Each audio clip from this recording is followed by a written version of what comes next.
Our next inductee, we're so excited that Michael Buffer was able to fit this into his schedule. He's probably one of the most famous sports announcers in history. His half-brother is a UFC announcer, Bruce Buffer. In 1984, Buffer developed the catchphrase, "Let's get ready to rumble," which we all know since every fight we've watched. His work is so admired by the boxing great Sugar Ray Leonard once said, "When Buffer introduces a fighter, it makes him want to fight." Buffer was formerly the exclusive ring announcer for the World Championship Wrestling, the WCW, main events including Hulk Hogan and many other top talents. During his career, he has announced the World Series, the Stanley Cup Finals, the NBA Finals, the Bristol Motor Speedway, the NFL playoff games, and the Indianapolis 500 and the United States Grand Prix. He has also announced many UFC fights, and we have a lot of UFC fans here.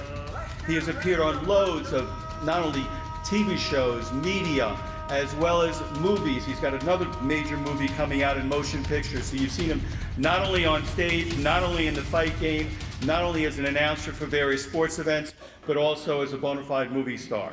This man is a true legend of action sports and a true legend of sports promotion and sports announcing. Let's give it up for Michael Buffer.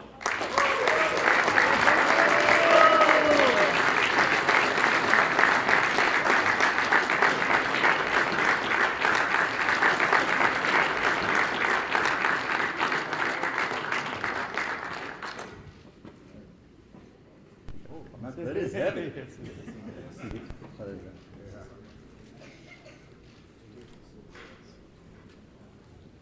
Got to get a shot over here with the government, please.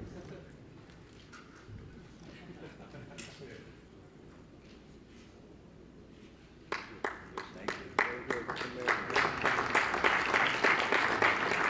This thing really is heavy, believe me. I will need help to get back to my room just to wear it around my neck. You know, it really is such a privilege to be here and to be among these great sports heroes and athletes.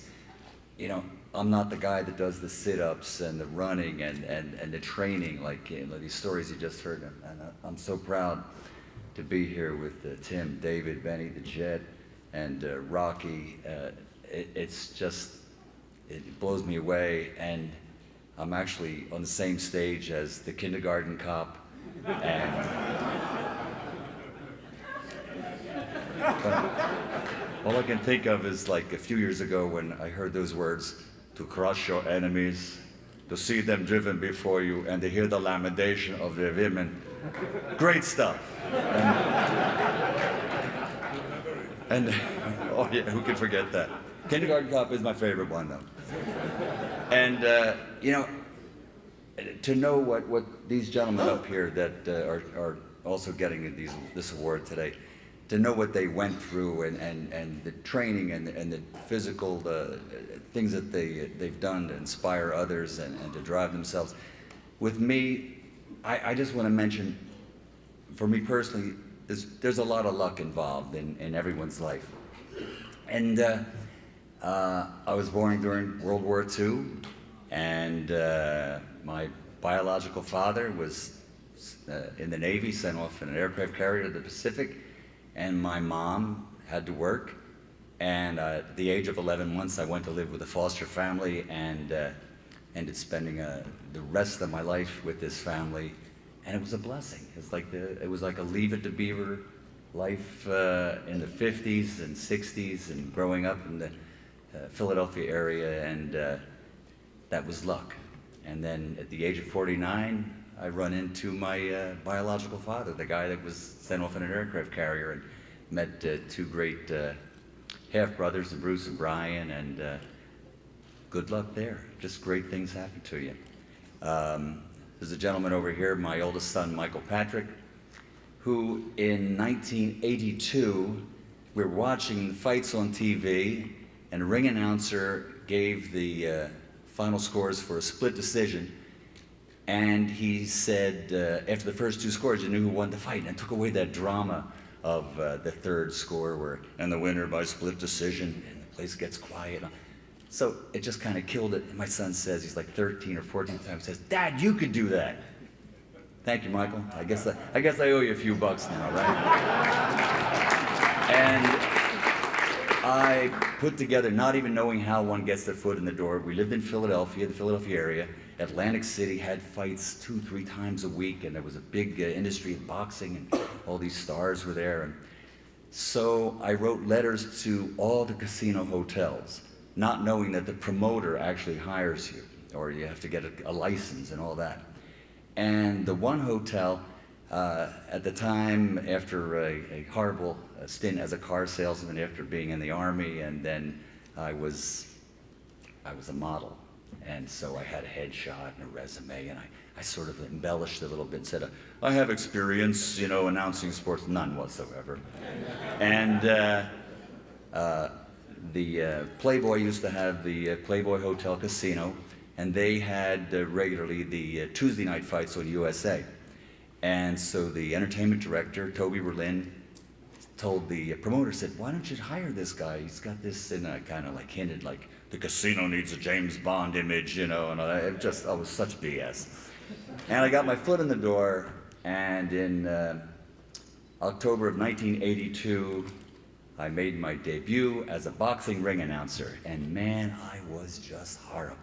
I was like this, and flop sweat, and it was really dreadful, and it was 6 months before I ever got another chance to do it, and I corrected a few mistakes, and got my foot in the door, and became a regular on Top Rank Boxing on ESPN, which at the time was the #1 show on ESPN, and they would replay the fights 6-7 times a week. And it just progressed from there. And it's been 37 and a half years of a lot of fun, and it led to being in films and TV and doing commercials and things like that. And again, it's a lot of luck.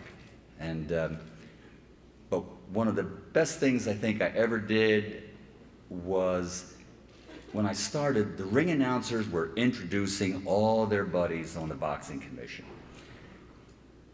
4 commissioners, 4 doctors, the executive director, the president, the supervisor. Now, what had happened was the fighters in the 60s and 70s and 80s started coming to the ring with music and a lot of action with the lights and all that. So the crowd gets all excited. Then the ring announcer was killing the crowd with all those introductions about people they didn't care about. I mean, you don't go to a baseball game and before they introduce the starting lineup, they don't introduce the entire front office from New York. So I wanted something that would be comparable to gentlemen, start your engines. Man, you know that means the race is going to begin. So I wanted to bring back the energy for the fans when they would meet the stars of the show, the fighters, the main event fighters. And I tried, ladies and gentlemen, fasten your seatbelts. And man your battle state. No, nothing was happening. And the great Muhammad Ali used to say, he was just so energetic and everything. And I'm sure we all remember him saying, I'll float like a butterfly, sting like a bee, rumble, young man, rumble. And he would say, I'm ready to rumble, I'm so pretty. And I kind of incorporated this line where I would say, let's get ready to rumble. And it was nothing like it's, like I say it today, and it just, grew through the years, and I got advice from different people in show business. When you say it, shut up, people want to react. So I started doing that, and I guess the rest is history. So, once again, a lot of luck involved. I created, the best thing I did there was I trademarked it. So, Dr. Bob, I heard you use it earlier. My attorney was, I'm just saying, Just kidding.